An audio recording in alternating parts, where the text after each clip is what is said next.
Blended workforces are one of the hottest talent strategies today, where employers are using a mix of traditional employees with external resources like independent contractors, coaches, consultants, vendors, and technology solutions, all in order to enhance competitiveness, ensure cost flexibility, and expedite business goals.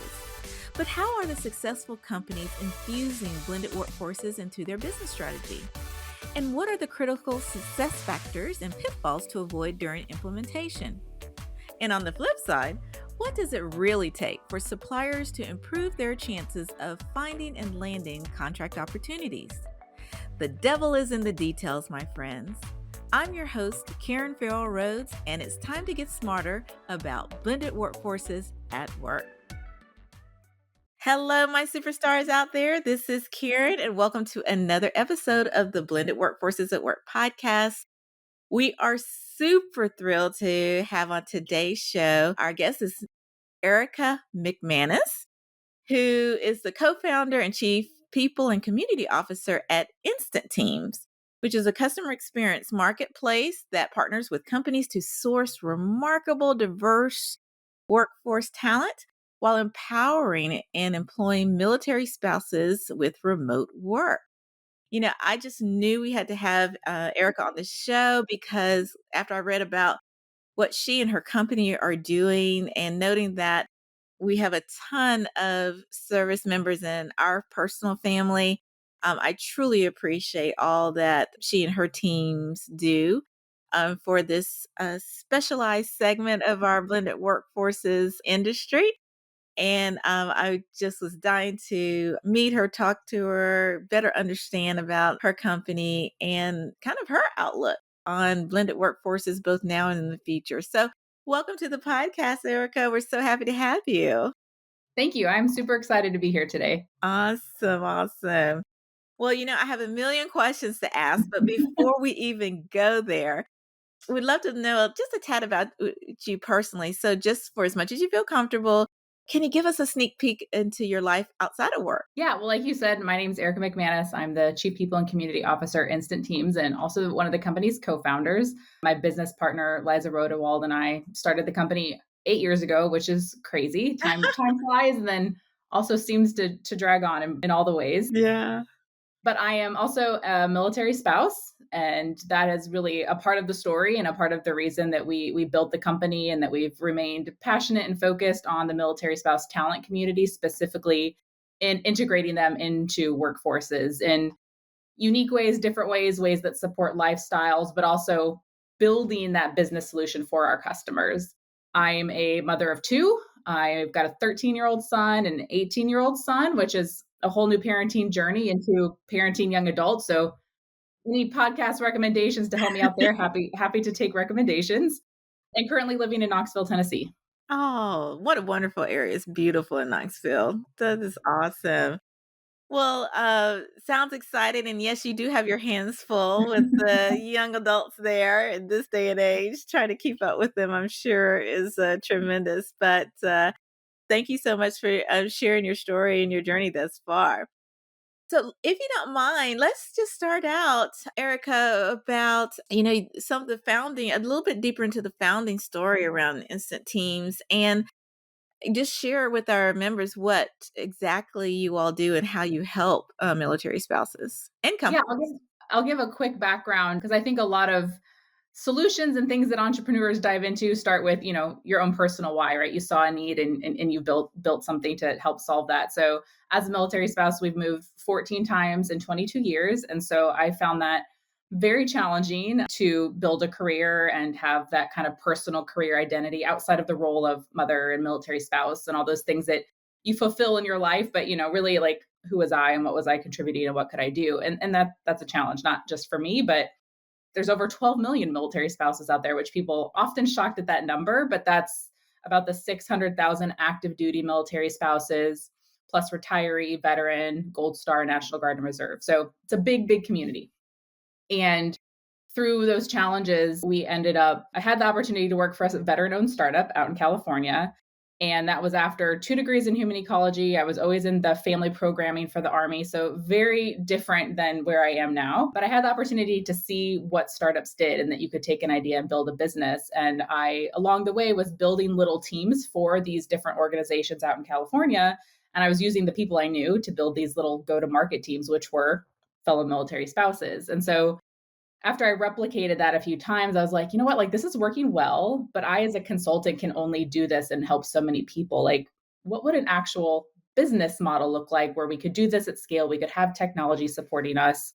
And along the way, I met a military spouse, my co founder, the CEO, Liza Rodewald, and she's a software engineer. So she's got that technology, she's got that vision, she's got the CEO, mindset. And so we just kind of had a heart to heart, like, hey, we both have seen these problems. What can we do to solve it? And after that conversation, like a week later, we were like, we're all in, let's start this thing. And that was almost 8 years ago to the date. Wow. You blinked and Yes. it's 8 years later, right? A lot of lessons and scars and celebrations along the way, but yes. Uh, Wonderful.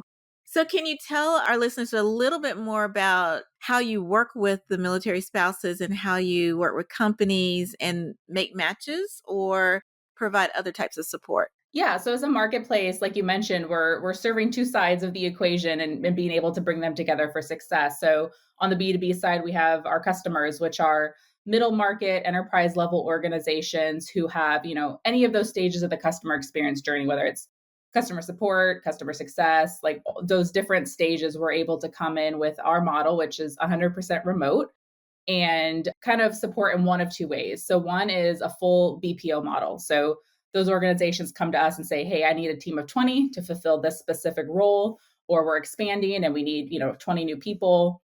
And we go into our talent community, which we have about 60,000 individuals who are like signed up looking for work. We've built community around that as well, Nice. and we're able to build that team for them and we execute it. We do collaborative training that we plug and play so that those organizations are getting the best of the best and this amazing remote team, but we're taking care of all of that for them in the day to day. Nice. Or we can build direct hire pipelines. So a lot of organizations, especially post COVID, are just looking for great talent in a remote Yeah. capacity. Yeah. And so with that same talent pool, we're able to build those pipelines and give, if they're a smaller business, they might not need a team of 20 to 200, they might need one or two. And so we're able to support them in more of that direct hire way. Wonderful. In our pre-talk, I had shared with you when I was working at Microsoft, we had a special initiative that we started around supporting military service people's transitions out of the military, as well as separate divisions to focus on spouses, since we had offices all over the world. Um, and it's continuing to this day. One of my very close friends is still part of that team who supports them. So I'm just curious, how do you all reach out to companies or find companies that are very open to this unique workforce? And how do you convince them to come on board and give your spouses a chance? Yeah, I mean that has evolved over the years, right? We're a startup. So from year 1 to year 8, we've learned a lot and we've pivoted and we've changed. I mean, in those early days it was, word of mouth and referrals. And very honestly, that still is our strongest core. Like we're relationship builders. We believe in, that good business comes from knowing people and supporting people and having not only that transactional interaction, but that relationship. And so that continues to help us grow and scale is that word of mouth. But over the years, we've also built, a full sales team, a full sales engine. So we do use a lot of, traditional tactics, but with our own kind of creative relationship building, techniques built in there to continue to build pipelines and reach out to new companies and organizations. The needs base has changed in a way, whereas we started in 2016, not a lot of people were super remote friendly. There's always been remote companies, but that wasn't the claim to fame or what companies were looking for. And it was more of a convincing model, right? We Right. had to convince people, we had to explain what remote work was, why we were trying to do this. And then boom, 2020 hit and we'd already been doing it for 4 years. And people were like, oh, okay, this is making sense now, which was an interesting space and time for us to show up with what we knew how to do and how to support these organizations and individuals in, major crisis situations. And so it's been really fun to see that model change. And now our business model makes sense to businesses. So there's not a lot of convincing. If there's a conversation or a company comes to us, we have the metrics, we have the KPIs, we've got the great talent, like we can show how we are making organizations better. And that icing on the cake, or that, oh, and by the way, there's this incredible, beautifully built in social good model in that our teams are also predominantly members of, the military community, which then allows military families to be dual income and have, additional economic impact into the military community. So it's not easy, right? Business is hard, but there's always these great win-win-wins that happen in those conversations. It is, and it is. I'm here with you. We have the same exact model here at SDL, except we focus on the HR community versus, just the military community. But the social good aspect does resonate probably a lot with your individuals. I can definitely see how that helps open doors, if you will, for those they're open to them. And who is your primary target market on the company side of the house? Is it your talent acquisition leaders, or is it your business leaders, or a mix? It's a mix predominantly. So we're kind of industry agnostic, meaning if it's the right type of team, we have insurtech, fintech, cybersecurity, retail, e-commerce. So we have a lot of different industries we work in, which is great because military spouses have very diverse backgrounds and skill Sure. sets. So that works for us. But our targets are our buyers, or like those initial relationship builders, are often like head of operations. They might be CEO introductions to where then we're handed down into an organization to say, hey, this makes sense, have conversations. But very embedded in the operational sides of the house. Some HR, just depending on if they are, keeping all the recs inside and they're not looking to outsource. But organizations who have big outsourcing arms or do that in the day to day, those can be great ins for us as well. Makes a lot of sense. And I'm curious on the spouse's side of the house. I know there's different levels of readiness for this type of work. How do you find, or do you do anything to help the spouses get ready to be a member of an external workforce for a company, or do you find them pretty knowledgeable and ready to go already and don't need a ton of onboarding except for what the company does? Yeah, it's definitely a mix. So I mentioned the number, like it's a very large community. And so people are coming from all walks of life, all genders, all race, all ethnicity, all backgrounds, experiences. And so you've got just this very diverse group of people who some are ready to like pop into the workforce and some aren't. We have a lot of community partners. So if they're not ready and they need just some professional coaching or readiness, like we have, other nonprofits or organizations that we work with to help people more on that readiness side. But where we really find our wins is that we do skill-based hiring and matching versus chronological resume or traditional resumes, because oftentimes a military spouse's life looks a little messy if you try to put it on paper and compare it into like what a traditional corporate recruiter would be like, yes, this is it. So we've been really careful to be sure that as we're building this, we're also cognizant that, the skill sets of military spouses and how that looks on paper might not look normal or traditional to, an organization. Yeah. So staying on the forefront of that and being able to also help people translate. So some of my favorite stories are like there's a lot of spouses who are teachers or nurses, because traditionally those have been good transient jobs if you're moving every 2 to 3 years. And some people are exhausted by that. Some people are tired post COVID. People are looking for different outlets. And we have ed tech or health tech customers who've been able to take those baseline skill sets of those teachers or nurses, teach them, on a technology platform. And so they're now supporting the customers through whether it's an education platform or onboarding and intake through, like a healthcare platform. So those are really fun success stories to see that translation and really, proliferation of that blended workforce and being able to bring people back in different ways. Absolutely. I can only imagine. I'm curious about, I'm going to take it up a notch. In general, overall your experience over these 8 years plus, in your opinion, what is the power that blended workforces bring to organizations and the vendors or suppliers that or consultants that are in the well, let me take that back. I'm talking over myself here. What is the power, potential power of blended workforces? And then what are some obstacles or things that companies need to keep in mind when they're considering a more expansive blended workforces strategy? It sounds very cliche, but the access to diversity and the best talent where talent lives, I mean, it's the win every time. And the biggest concern I see still, even I don't say 4 years into kind of this future of the workforce and remote work and all of this push and pull on like return to office and everything that you still see happening in the day to day is it's forcing people into a model or trying to force people back into a model that people have been set free, Yeah. right? People have You're seen just that not going opportunity. back. There's not. I'm a firm believer in that.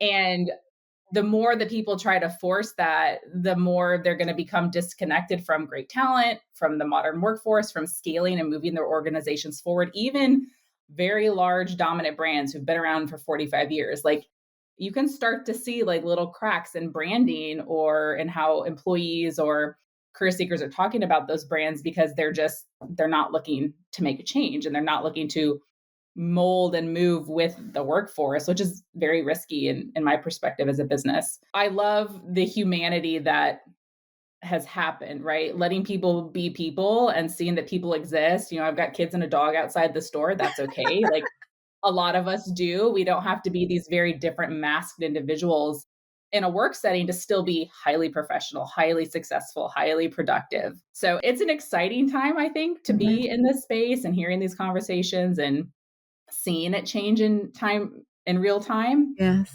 Somebody asked me right kind of after COVID happened, like, well, you know, people were like, how do we change to remote? How do we build this? Who builds this for us? And I said, you have to have somebody who likes it build it. And I think that's the problem is a lot of organizations, they have somebody in charge of what the workforce is doing who does not want to adopt change. They don't Yeah. want to adopt the fresh opportunity that's at hand. So I Yeah. could go on and on. I'll stop there. No, you and I are thinking alike. And, one of the things that, we do at SDL, we help companies with their blended workforce strategy, but you're spot on.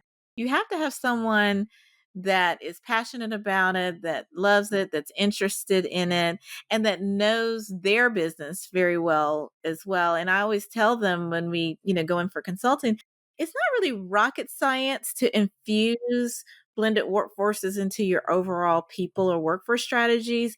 You just have to be open to thinking outside the box and rethinking how work gets done and being open to that. Because once you do so, you have a different lens of knowing what really truly has to stay internal versus what doesn't. And then that brings a lot of cost agility and talent agility, into the business. But you've got to be patient and do the due diligence up front to rethink your workflows. Do you agree? Feel free to throw tomatoes at that. Yeah, no, I totally agree. I think there's risk in not adopting or really just being realistic that no matter how much an organization wants to stay the same, you can't mandate that if an entire multiple generations of a workforce is saying no, we're going a different way. So Correct. I think you guys are in a unique place too where you're helping people think that through or giving those tips and tricks on how to actually make that work. We're trying, but there's still an educational component. I mean, people are a lot more open to blended workforces now, as you've mentioned, but there's Yeah. still deeply an educational component to help them re-envision what's possible. And then once you kind of plant that seed, then that's when they start to, be more and more open to, okay, let's think about this a lot more strategically and how this Yeah. can impact our business. Yeah, it's definitely a mindset. I think sometimes it comes to like the individuals in leadership or the people making those decisions, and that, well, I didn't work that way, or that's not how I got to where I was. So, like, why Right. do we need to, which we can look historically to see how much damage that mindset has done in multiple ways. Right. But it's an exciting time. I think, women in the workforce, opportunities, people with disabilities in the workforce, having opportunity, right? Whether Yeah.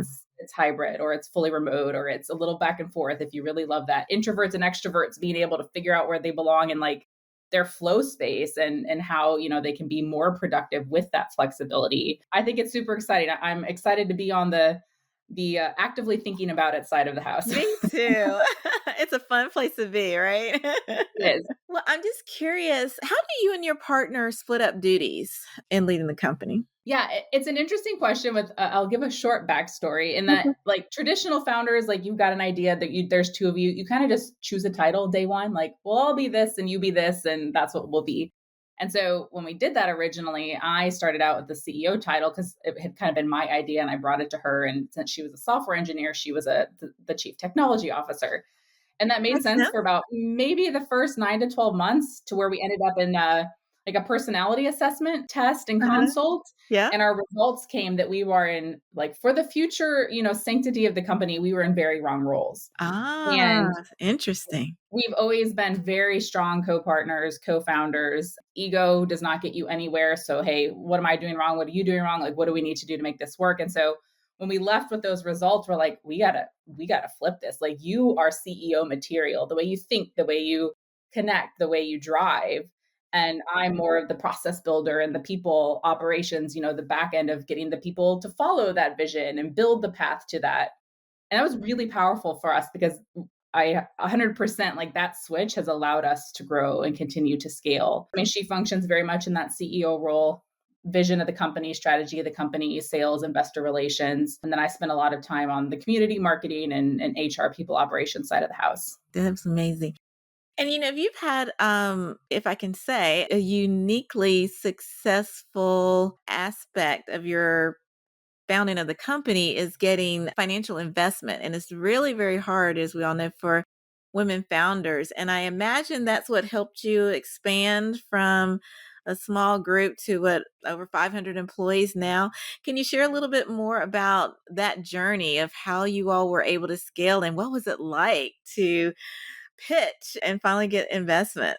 Yeah, I mean the funding is it's fuel, right? Like Right. when you're building an organization, you can build in many various capacities, but we knew to get ahead of the market and to make the biggest impact, like we were going to have to give up some of our company in order to take an investment. And so also a very unique space to be in, one as female founders like you mentioned, Yeah. two the fact that we were 100% remote, so this was 2016, 2017, and the that space was very kind of almost built and operated for very male dominated environment Absolutely. who did not have potentially parental duties on the back end, also as military spouses. We have very unpredictable family dynamics and schedules. And I mean, we were basically told when we first brought the idea up, like, hey, I think this is the path we want to go down, that we wouldn't be able to do it because we couldn't go out on the road for, a road show and travel the United States and pitch at all these different VC firms. And as you probably know, the best way to tell somebody to be successful is to tell them they can't do it. And we were like, Exactly. we're like, I'm going to we're show pretty you. sure, yeah, we're pretty sure we can do this. And so we invested time into the network building. So as military spouses, we didn't have access to friends and family. Like most people say, you have to do a friends and family round before you can go angel and grow. And Right. our friends and family weren't in financial positions to put in several $100,000. So again, all right, how are we going to make this work?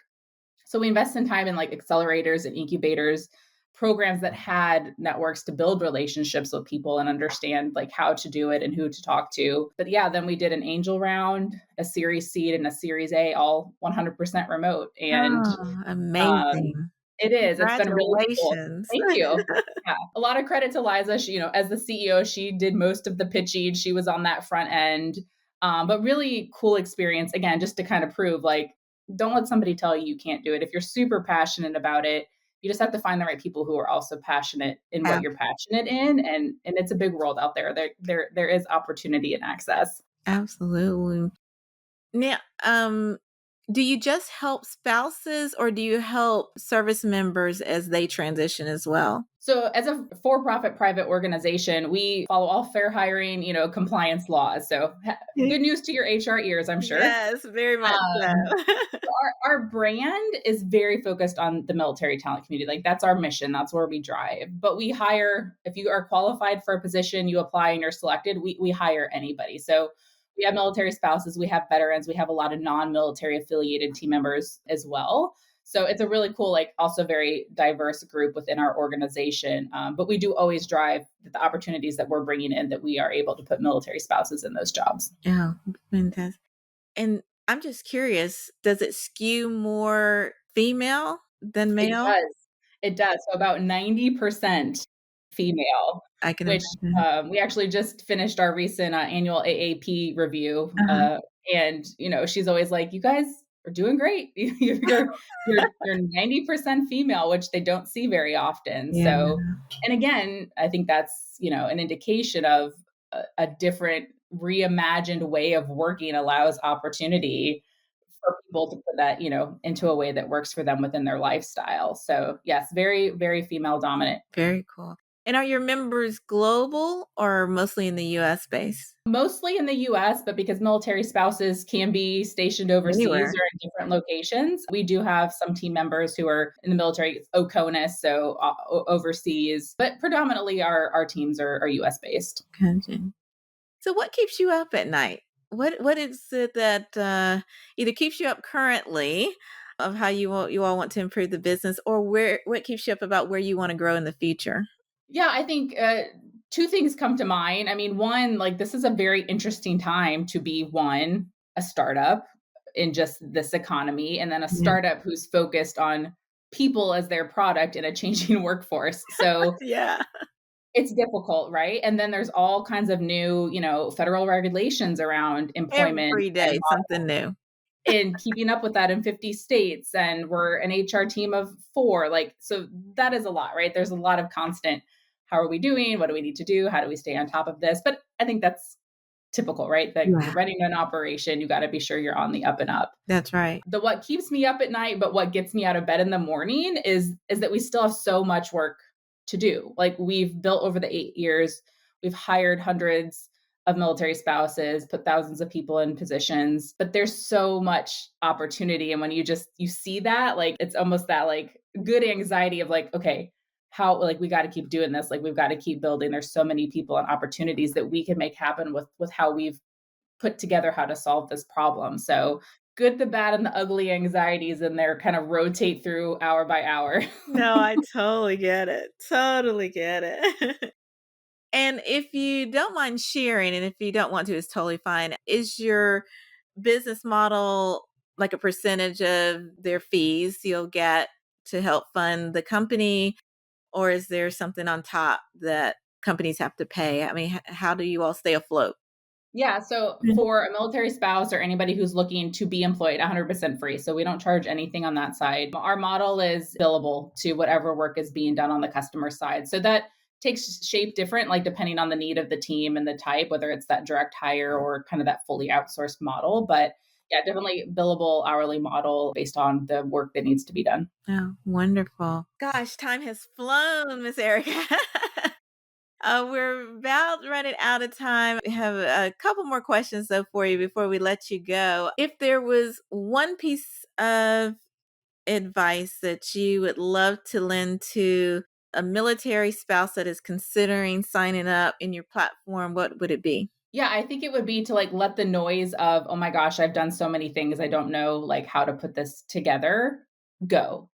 And to strip that down to the skill set. It's like, what are the things you can do? What are you good at? And really lead with that. It comes down to, selling yourself in a way where the individual sees it. So having examples and being able to really show and kind of debunk myths that might come with somebody seeing you as a military spouse professional, Yeah. is just focus on the skills.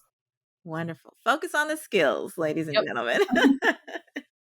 All right, our final question for you. As you know, we did a significant research study on high performing leaders, and I actually wrote a book on the findings. And so we always are passionate about promoting tips on how people can be a better leader, no matter what your role, and no matter whether you're inside or outside of a formal company. But we love to ask our guests which of the top 7 tactics that we write about that came out of the research really resonated with you. And you were so kind to share that leading with a drive for results kind of piqued your ears, if you will, a bit. And for our audience listeners, leading with a drive for results is all about being very persistent and tenacious about making sure your goals are achieved, no matter if you have to pivot along the way. So, curious minds want to know, Miss Erica, why did leading with a drive for results really resonate with you? Yeah, I think in my core, it's the entrepreneurship spirit in me, right? Like, Yeah, in order to build and grow, you have to have results. Like, if you're not seeing right. results, then you have to change or you will not have a company. That's right. And the drive for that is that our scale and growth involves people, right? We don't have a product that just comes off an assembly line and, like, Wow. okay, well, if it's not working, okay. Right. There's a lot of drive and results that have to happen in order to make this organization grow. So There's very deep tactical pieces of that from a process orientation as a remote organization. Like, how do you put the goals forward and know that people are hitting those? And of course, there's, performance, involved in that from an HR perspective, but there's also just communication. And I think at that front end of driving results for me has always been, do people understand where we're going? Do people understand what's expected of them? Can they come to you when they don't, right? Like that Exactly. fear has to be gone. Yeah, You can't get results if people are afraid of trying things to get to those results. that's right. So, and then that investment, that we mentioned, we have to show results. Like we have to show and we have to prove that we are making the right decisions to grow an organization. So, a lot of results driven strategy in my brain at all times. I can imagine. Well, thank you for sharing that perspective. Well, we're going to have all information about you and Instant Teams in our show notes, but I love for you to give voice to where people can find you and or the company. So would you mind sharing? Yeah, you can easily find us at www.instantteams.com. And we have both information there for customers and prospective employees. Amazing. All right, Miss Erica, thank you so much for the gift of your time and perspective and insights and all the fabulous things you and your co-founder are doing at Instant Teams. We really appreciate you. Thank you. I appreciate it. Awesome. And thank you to listeners for joining another episode of the Blended Workforces at Work podcast. We know there are a million podcasts you could be listening to, and we appreciate the gift of your time as well. All we ask is that you please be sure to share with just one friend so that together we can all get smarter about blended workforces at work. Thanks so much and see you next week. Well, that's our show for today. Thank you again for listening to the Blended Workforces at Work podcast. You can check out the show notes, additional episodes, bonus resources, and also submit guest recommendations on our website at blendedworkforcesatwork.com. You can also follow me on Twitter, LinkedIn, Instagram, or YouTube by searching for the name Karen Rhodes, with Karen being spelled Karan. And if you like the show, the greatest gift you can give would be to subscribe and leave a rating on your favorite podcast platform of choice. This podcast has been a production of Shockingly Different Leadership, a global consultancy which helps organizations execute their people, talent development, and organizational effectiveness initiatives on an on-demand, contract, fractional, or project basis. Huge thanks to the SDL production and editing team for a job well done. Bye for now.